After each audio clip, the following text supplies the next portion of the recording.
तो प्रदोष व्रत का नियम जो आप ले रहे हैं, प्रदोष व्रत को जो आप श्रवण कर रहे हैं उसको जरा ध्यान से सुनिएगा। सबसे पहले स्नान ब्रह्म मुहूर्त का, सुबह का, उसके बाद में फिर आसन पर बैठकर भगवान की भक्ति को धारण करना, ये प्रदोष का मूल तत्व।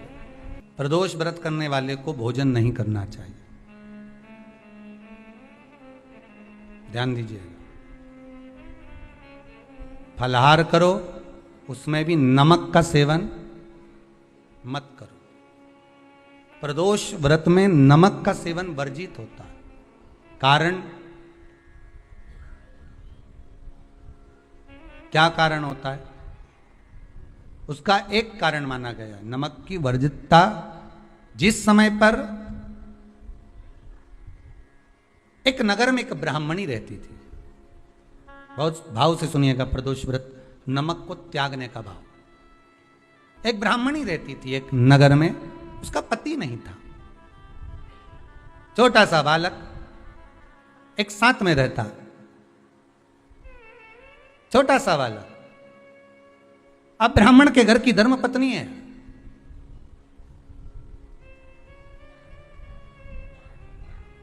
ब्राह्मण कर्मकांड करने वाला, पूजन करने वाला, पाठ करने वाला, अनुष्ठान करने वाला, पूजन करने वाला, मंत्र जाप करने वाला, भगवत भक्ति में डूबने वाला। ब्राह्मण तो चले गया, ब्राह्मणी बच्चे के साथ रह रही। क्या करे वो? अकेली निवास कर रही, अकेली रह रही है। और ब्राह्मणी बच्चे के साथ भ्रमण करती रहती, घूमती, कहीं कहीं दर दर जाकर कुछ भिक्षा को मांग कर लेकर आ जाती। और भिक्षा लाने के बाद में उस भिक्षा को जब लेकर आती तो अपने बच्चे को भी खिलाती और स्वयं भी उसका पान करती। एक दिन ब्राह्मणी भ्रमण करते करते प्रदोष काल के समय पर शिव मंदिर में प्रवेश करी। प्रदोष काल के समय पर, और शंकर मंदिर में जब प्रवेश करा, प्रदोष काल किसको कहते हैं?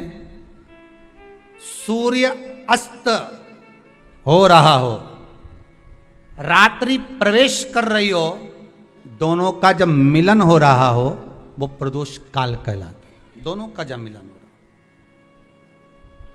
सूर्यास्त हो रहा हो, रात्रि अपना चरण बढ़ाने के लिए आगे बढ़ रही हो, और दोनों का जब मिलन हो रहा है वो प्रदोष काल है, वो प्रदोष का समय है। ब्राह्मणी मंदिर में प्रवेश कर रही, जब ब्राह्मणी मंदिर में प्रवेश करी, मंदिर के अंदर पहुंची, प्रदोष काल का समय था, प्रदोष का समय चल रहा था। और प्रदोष काल के उस समय में, प्रदोष काल के उस समय में जब ब्राह्मणी ने देखा कि कोई भगवान की भक्ति में लगा हुआ है, भगवान के रस तत्व में डूबा हुआ है। आज ब्राह्मणी के पास में कुछ पदार्थ नहीं है, अपने बच्चे का पेट भरने के लिए कोई सामग्री नहीं है, और कुछ आस लेके वो प्रवेश करिए, कुछ आस लेकर वो अंदर प्रवेश कर जाती है। कोई ऋषि की पत्नी, कोई ब्राह्मण जन की अर्धांगिनी उस प्रदोष के समय पर शंकर का अभिषेक पूजन कर रही थी, भगवान शिव की आराधना कर रही थी, भगवान की भक्ति में डूबी हुई थी, कुछ पाने के लिए चली गई। ये कुछ पाने के, और इसके मन में आया कि मैं कुछ, मुझे भोजन का कोई पदार्थ मिल जावे, मुझे कुछ भोजन मिल जावे, और जब मुझे भोजन मिल जाएगा तब मैं जो पाऊंगी अपने बच्चे को भी पाऊंगी। पर जिस मंदिर में वो प्रवेश करी थी, जहां पर नारी पूजन कर रही थी शंकर की प्रदोष काल में, वहां पर पड़ी हुई कुछ वस्तु को इस ब्राह्मणी ने मांग लिया।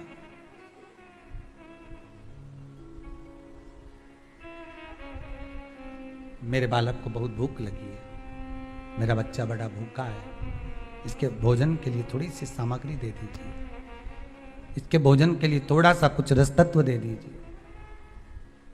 उसने उठाया थोड़ा सा पदार्थ, कुछ जो उसके पास में था वो दिया। जब दिया तो देने के बाद जब उसे प्राप्त हुआ, और होने के बाद में जब वो मिल गया उसको, तो उसने उस समय पर उस पदार्थ को जैसे ही मुख में लिया, लेते ही कहा इसमें तो स्वाद नहीं है।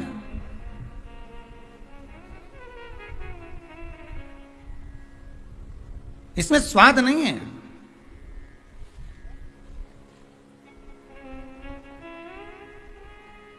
उस ब्राह्मणी ने बड़ा सुंदर एक संवाद कहा।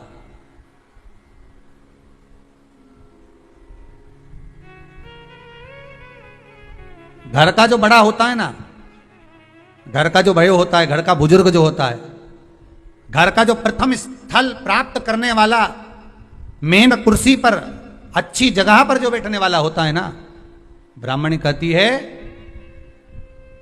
वो कभी किसी वस्तु में ऐब नहीं देखता, मिनक नहीं निकालता। जब समाज के अन्नकूट होते हैं, समाज के जब अन्नकूट होते हैं महाराज, समाज के जब अन्नकूट होते हैं, बड़ी बड़ी समाजों में जब कार्तिक महीने में अन्नकूट महोत्सव होते हैं, बहुत सारा प्रसाद बनता है। जो बुजुर्ग होते हैं ना, बड़े समझदार लोग होते हैं ना, तो अन्नकूट की जब प्रसाद खाने बैठते हैं ना, उसमें नमक नहीं भी होता ना तो नहीं बोलते कि इसमें नमक नहीं है। पर जो हमने डोनेशन दिया है, जब तुम आए थे समाज वाले, तो हमने 1000 का लिफाफा दिया, 500 का लिफाफा दिया, 2000 का लिफाफा दिया, और भोजन ऐसा बनवाया। एक व्यक्ति वो जो खाकर चुपचाप चले गया, और एक व्यक्ति वो जिसने प्रसाद पर उंगली उठाई। इन दोनों को अन्नकूट की तारीख पे इनका नाम लिख लो, और अगला अन्नकूट आए तब दोनों की दशा देखना। एक जो चुपचाप खाकर चले गया, भगवान के प्रसाद को प्रसाद मानकर, प्रभु का दर्शन मानकर लेकर चले गया, वो उन्नति की सीढ़ी पर चढ़ता चले गया, और जो मिनक निकालता रहा वो साल भर खटर पटर की जिंदगी जीता रहा। भगवान के प्रसाद में कभी भी ध्यान रखिएगा, भगवान के प्रसाद के अंतर्गत स्वाद की कोई मूलता नहीं होती। भगवान का प्रसाद स्वयं स्वाद है। भगवान के प्रसाद में नमक नहीं देखना, मिर्ची नहीं देखना, भगवान के प्रसाद में शक्कर नहीं देखना, भगवान के प्रसाद में कुछ ये नहीं देखना कि कितना माल डला, कितना घी, कितना बादाम, कितना काजू, कितना इलायची डला। हाँ, यहां तक शास्त्र कहता है कि भगवान का प्रसाद अगर बन रहा है तो उसकी सुगंध भी नहीं ली जाती है महाराज, यहां तक शास्त्र कहता है। जब तक भगवान उसको पानी ले तब तक उसका सुगंध भी नहीं ली जाती। और कई कई जगह तो भगवान को प्रसाद अगर सूखा सामान हाथ में आ गया, इलायची कैसी है, मंदिर के अंदर जाने वाली है भगवान को डलने के लिए, लाओ यार किसकी दुकान से आई इलायची बताओ, इलायची तो 25 बार सूंघा, हाँ हाँ अच्छी है, अब सूंघ लिया तो भगवान इसको स्वीकार करेगा क्या? अरे जम के तो बोलो। एक फूल तुमने बगीचे से तोड़ा और सोचा इसमें पहले मैं सूंघ लेती हूं, इसमें स्वाद है कि नहीं, इस फूल में गंध है कि नहीं, इसमें सुगंध है कि नहीं, और फूल सूंघ लिया, उसके बाद तुम भगवान को देखो, भगवान स्वीकार करेगा? नहीं, भगवान स्वीकार नहीं कर सकता। धनिया पाउडर आया सब्जी में डालने के लिए, कैसी गंध है, सूंघ लिया, अब तुम डाल दिया, उसका कोई स्वाद नहीं है, उसका कोई महत्व नहीं, भगवान उसको स्वीकार नहीं कर सकता, भगवान उसको स्वीकारेगा नहीं। महाराज ब्राह्मणी ने जैसी मुख में लिया थूक दिया, ये श्रेष्ठ नहीं है। जो ऋषि की पत्नी अंदर पूजन कर रही थी प्रदोष काल, उसने कह दिया, आपका चेहरा बता रहा है कि आप ब्राह्मण की धर्म पत्नी, पर आज आप दर दर जाकर अगर भिक्षा मांग रही हो, दर दर जाकर अगर भीख मांग रही हो, दर दर जाकर भिक्षा को मांग रही हो, तो इसमें आपके पति का दोष नहीं है, दोष आपका है, क्योंकि आप भगवान के प्रसाद में भी जो स्वाद देखी थी ना, ये आपका एक जन्म का नहीं है, ये ना जाने कितने जन्म का है। ब्राह्मणी के मस्तिष्क में बैठ गया, वो कहा ना, वो बक्कल में नहीं अक्कल में बैठ गया कि ये स्वाद नहीं देखना। इसलिए प्रदोष व्रत के अंतर्गत ब्राह्मणी ने उस दिन से विचार कर लिया कि जैसे आप पूजन कर रही हो, जैसे आप अर्चना कर रही हो, जैसे आप आराधना कर रही हो, ऐसी आराधना, ऐसी पूजन, ऐसी भक्ति मैं भी करूंगी, ऐसी आराधना मैं भी करूंगी। अब मैं स्वाद नहीं देखूंगी। तो प्रदोष व्रत करने वाले को ध्यान रखना चाहिए कि नमक का सेवन ना करे, नमक को ना पाए। भोजन ना करें, फलाहार करिए, फल का आहार करिए, प्रयास करिए। और यदि आपने व्रत का ले लिया भोजन का कि हम तो एक टाइम फलाहार करेंगे, एक टाइम भोजन करेंगे, ऐसा भी कई लोग प्रदोष ले लेते हैं, तो वो बात आपकी है, आप तक रखो, ठीक है, अपने मन तक। ठीक है, बाबा आपकी मनोकामना पूर्ण करे, वो भी भाव। बहुत बड़ा दुख आए, छोटे से रूप में निकल जाए तो समझ लेना शंकर ने कृपा कर दी। बहुत दिन से काम नहीं हो रहा था, काम तुरंत हो गया, समझ लेना शिव ने कृपा कर दी। प्रदोष काल में जाकर भगवान शंकर की आराधना कर, शिव मंदिर में जाकर अर्चना कर, प्रदोष काल में जाकर शंकर को नमन कर। अगर प्रदोष का व्रत नहीं भी करता तो प्रदोष काल में जाकर शंकर के मंदिर में एक घृत का घी का दिया लगा दे। आपको पहले भी कहा है, तुम्हारी भगवान से अगर बेर है, भगवान के मंदिर नहीं भी जाना चाहते तो भगवान की चौखट पे दिया लगा दो, पर लगाओ। शाम के समय पर प्रदोष काल में बेलपत्री के पेड़ के नीचे, चाहे शंकर के मंदिर के दरवाजे पर या शिव मंदिर में, अगर आप प्रदोष के दिन दिया लगाते हो, सोमवार के दिन दिया लगाते हो, तो ऐसा कोई व्यक्ति नहीं जिसको मेरे देव अधिदेव महादेव मेरा विश्वनाथ भंडार नहीं भरता हो, खाली नहीं छोड़ेगा, दे देगा, भंडार भर देगा। कमी तो नहीं रख सकता, ये पक्का। पर तुम करना ही नहीं चाह, 2-4 सोमवार करो और उसके बाद कह दो महाराज जी हमने तो करा था, हमको तो मिला ही नहीं। 2-1 प्रदोष करा तुमने, अरे 1 साल करो, सारे दरबदर भी तो अपन ठोकर खा कर आए, इतना साल निकाला अपन ने, और 6 महीना 3 महीना 4 महीना भगवान से निवेदन तो करो, दिल से कहो तो सरी, नी भंडार भरे तो बात दूसरी, एक बार बोलो तो। पर जगत के लोगों के सामने जाकर मत कहना, कहना तो देव अधिदेव महादेव से कहे। प्रदोष व्रत करने वाले को प्रदोष के दिन प्रयास करना चाहिए कि रात्रि के समय पर आधा घंटा, 10 मिनट, 20 मिनट जागरण करे। जागरण मतलब थोड़ा भगवान का भजन कर ले। भले 4-5 माताएं इकट्ठी नहीं हो तो अपन अकेले ही कर लो, अपन अकेले कम है क्या भाई, अपन कम पड़े। आराधना अकेले भी करो, जागरण करो। जब आपकी 11 प्रदोष हो जाए, 26 प्रदोष हो जाए, तब उद्यापन करो। उद्यापन 2 ब्राह्मणों को जोड़े से बुलाओ, ब्राह्मणों को जोड़े से बुलाकर उनके चरणों की पूजन कर कर, आराधना कर कर, सुंदर मंडप तैयार कर कर भगवान का, उसमें सुंदर रंगोली डालकर, मंडल बनवाकर पूजन करो शंकर भगवान की प्रदोष का। एक दिन पहले गणेश की आराधना करो, पूजन करो, और प्रदोष वाले दिन जो मंडल बनाए हैं पूजन अर्चना करने के लिए, जो स्थान दिया है उसकी आराधना करो। खीर की आहुतियां दीजिए 108 बार।